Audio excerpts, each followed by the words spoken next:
Welcome to Language Logic, my dear learner. I'm Rahul Rajani, and today we're going to see speaking part 3 question answer of this topic. And the topic is, you can see, something you did that made you feel proud.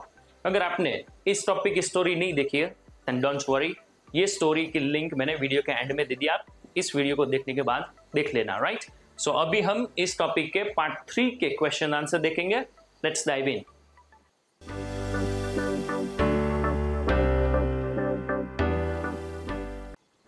Alright, so first question है, which one is more important, personal goals or work goals? The importance of personal goals versus work goals largely depends on individual circumstances and perspectives, as both have significant roles in shaping a fulfilling life. Personal goals often align with individual passions and interests, leading to a sense of accomplishment and satisfaction. Professional goals can expand your network, providing opportunities and resources that might support personal aspirations. A balanced approach tends to lead to a more satisfying and well-rounded life. Okay, shaping a fulfilling life. Fulfilling life यानी कि हमारी जो इच्छा है, अगर वो हमारी पूरी हो तो वो क्या हो सकता है? Fulfilling life. पर उसको शेप देना है, उसको पॉसिबल करना है, तो क्या यूज कर दिया? Shape fulfilling life. ठीक है, ये दोनों वर्ड का कॉम्बिनेशन होके क्या हो जाएगा? कोलोकेशन. Got it? फिर है एक्सपांड नेटवर्क. नेटवर्क एक्सपांड करता है, बढ़ाता है. फिर है पर्सनल एस्पिरेशंस, यानी कि हमारी जो इच्छा है, हमारे जो गोल्स है, वो अगर हमको पूरा करना है पर्सनली, तो उसको क्या बोला जाएगा? Personal aspiration. एंड देन है बैलेंस्ड अप्रोच. जो भी अप्रोच है वो कैसा है? बैलेंस, किसी एक साइड झुका हुआ नहीं है, राइट? ये तो आपको पता है. Okay, so shall we move on to next question? Obviously the second question is, have your life goals changed since your childhood? As a child, my goals were likely simple and centered around immediate interest and aspirations. I wanted to give Coco a shot in 5th grade. Around high school, I developed an interest in becoming an aeronautical engineer, and near 2016, I decided to forge a career as an English tutor. Simply put, as I grew older, my goals evolved due to various influences and experiences. So ये जो word है ना, immediate interest, यानी कि कोई भी अगर काम हम करते चाह रहे हो तो उसमें अचानक से हमारा इंटरेस्ट जगे, तो उसको क्या बोल सकते हैं हम? Immediate interest. बचपन में हम कोई भी गेम, कोई भी फ्रेंड्स अगर सजेस्ट करता था तो हम तुरंत ही खेल लेते थे. क्यों? क्योंकि तुरंत ही हमारा जो इंटरेस्ट था ना, वो क्या था? जग जाता था, राइट? तो इमीडिएट इंटरेस्ट. फिर है गिव अ शॉट, यानी कि ट्राई करना. ये आप सिर्फ और सिर्फ स्पीकिंग में यूज कर सकते हो, राइटिंग में हम यूज नहीं कर सकते. एल्स राइटिंग में गिव अ शॉट का मतलब ट्राई करना होता है, ठीक है? फिर है developed an interest. I got interested नहीं, पर उसकी जगह पर आप ये बोल दो कि आई डेवलप्ड एन इंटरेस्ट. फिर है फोर्ज अ करियर. ये कोलोकेशन है, इसका मतलब ये होता है कि कोई भी फील्ड में हमारा पूरा अटेंशन उस पर दे देना, हमारा पूरी मेहनत उसमें लगा देना, तब हम क्या उसको बोल सकते हैं? Forge a career. ठीक है. फिर है सिंपली पुट. ये फ्रेज तब यूज होता है कि जब आपने बहुत सारा कुछ मेंशन किया हो और लास्ट में आपको सब कुछ समराइज कर देना हो, तब आप ये यूज कर सकते हो, simply put. Move on to our next question, and that is, does everyone set goals for themselves? I don't think everyone consciously does that, though goal setting can be a valuable practice for personal and professional growth. Goals allow individuals to track their progress and measure success, which can be rewarding and encouraging. However, the fear of not achieving goals can discourage people from setting them in the first place.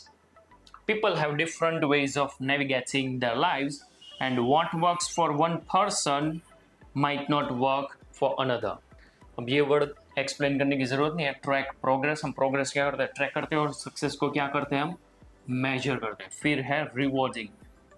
इसी topic की जो story बनाई थी उसमें मैंने explain किया था, rewarding यानी कि बेनिफिशियल.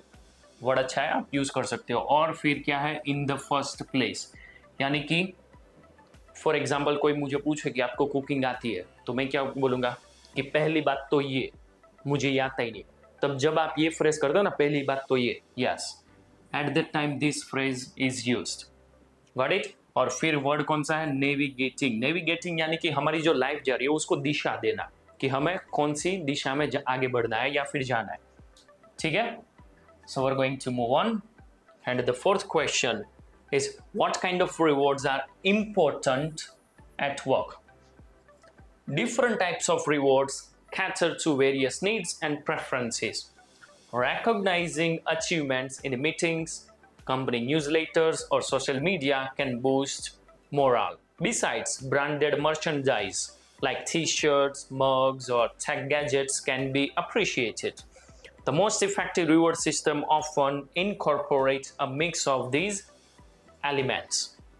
कैटर टू का मतलब क्या है कि हमारी जो नीड है, हमारी आवश्यकता है, वो पूरा करना, तब हम ये वर्ड यूज कर सकते हैं, कैटर टू। फिर है रिकॉग्नाइजिंग अचीवमेंट, अचीवमेंट को रिकॉग्नाइज करना। फिर हमारा जो मॉरल है, मॉरल यानी कि हम बोलते हैं ना कॉन्फिडेंस, यस, उसका अल्टरनेटिव वर्ड है मॉरल, तो मॉरल को बूस्ट करता है। फिर है इनकॉर्पोरेट, इनकॉर्पोरेट यानी कि इसकी जगह पर हम अक्सर ये वर्ड यूज करते हैं इन्वॉल्व, तो इन्वॉल्व की जगह पर आप क्या यूज कर सकते हो, incorporate. So we're moving to next question, and that is, do you think material rewards are more important than other rewards at work? Whether material rewards are more important or not depends on various factors, including individual preferences, organizational culture, and the nature of the work. Material rewards such as bonuses, gift cards, or gadgets provide immediate, tangible gratification. Conversely, they might provide only short-term motivation and may not foster long-term engagement. A well-rounded reward system is likely to be more effective. अब मैंने answer start कैसे किया है, ये condition लगा के, चाहे ऐसा हो या ना हो, ये इस पर डिपेंड करता है। तो अगर हमको एग्जाम्पल देना है ना, तो आप पूरा सेंटेंस लिखो, फिर कोमा करके ना ये वर्ड लिख लो, इंक्लूडिंग, फिर आप एग्जांपल दे दो। I like many sports, comma करके, including cricket, football, basketball, volleyball, etcetera, ठीक है। तो ये जो एग्जांपल था ना, मैंने क्या बोला है, ऐसा सेंटेंस क्या यूज करके, इंक्लूडिंग, ठीक है। फिर है नेचर ऑफ द वर्क, यानी कि आपका जो काम है वो कौन सा है, उसको हम क्या बोल सकते हैं, नेचर ऑफ द वर्क, कि आप कौन सा काम करते हो। फिर है इमीडिएट टेंजिबल ग्रेटिफिकेशन, पहले तो ये समझ लीजिए, ग्रेटिफिकेशन यानी कि सेटिस्फैक्शन, हम बोलते हैं ना, उसको हिंदी में क्या बोलते हैं, त्वरित प्रसन्नता, हाँ, प्योर मीनिंग यही होता है। ग्रेटिफिकेशन यानी कि हैप्पीनेस आप बोल सकते हो, और वो भी कैसी है, टेंजिबल यानी कि स्पष्ट है, दिख सकते हैं। फिर इमीडिएट यानी कि तुरंत, तो ये जो तीनों वर्ड का कॉम्बिनेशन है वो क्या है, कोलोकेशन है, कि हमारी जो प्रसन्नता है वो स्पष्ट है, और वो भी कैसी है, तुरंत वाली है, इमीडिएट वाली है, ठीक है। फिर कन्वर्सली, टॉपिक को मैंने डिफरेंशिएट करना था इस आंसर को यहां से, तो हावेवर की जगह पर मैंने कौन सा वर्ड यूज कर दिया, कन्वर्सली। फिर प्रोवाइड, मोटिवेशन, मोटिवेशन प्रोवाइड करता है। और फॉस्टर, फॉस्टर यानी कि डिवेलप करना, इंकरेज करना, इसका मतलब ये होता है क्या, एंगेजमेंट, कंपनी के एम्प्लॉइज या फिर कंपनी के साथ में। So we are going to move on to our next question, and that is, what makes people proud of themselves? Achieving personal goals such as weight loss, quitting smoking, or completing a marathon may give them a sense of it. Apart from it, taking risks or facing fears such as public speaking, starting a new venture gives contentment. Adhering to personal values and principles such as honesty, compassion, and fairness also do the same. तो यहाँ पे मैंने answer 3 sentence में दिया, पर तीनों sentence अलग अलग है। पहले ये समझ लेता, अपार्ट फ्रॉम इट यानी कि इसके अलावा, हम बोलते हैं ना besides, more over, further more, उसका अल्टरनेटिव है। फिर गिव कंटेंटमेंट, अभी मैंने एक्सप्लेन किया ना, कंटेंटमेंट यानी कि सेटिस्फैक्शन, सेटिस्फैक्शन देता है। और फिर क्या है, अधियरिंग, अधियरिंग यानी कि जुड़े रहना, बने रहना।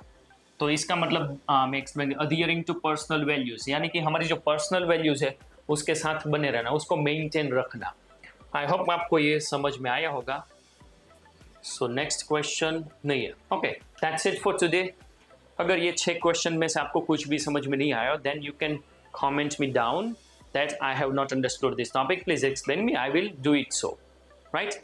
बट आपको एक चीज़ और करनी है कि अगले वीडियो में हम स्पीकिंग पार्ट 2 की और नई स्टोरी लेके आएंगे। तो उसकी नोटिफिकेशन के लिए आपको क्या करना है, लाइक कर देना है, शेयर ज़रूर करना है, बेल आइकन को प्रेस कर देना और सब्सक्राइब भी करना है, ताकि आपको नोटिफिकेशन मिल पाए। Got it? सो मिलेंगे अगले वीडियो में। Bye bye.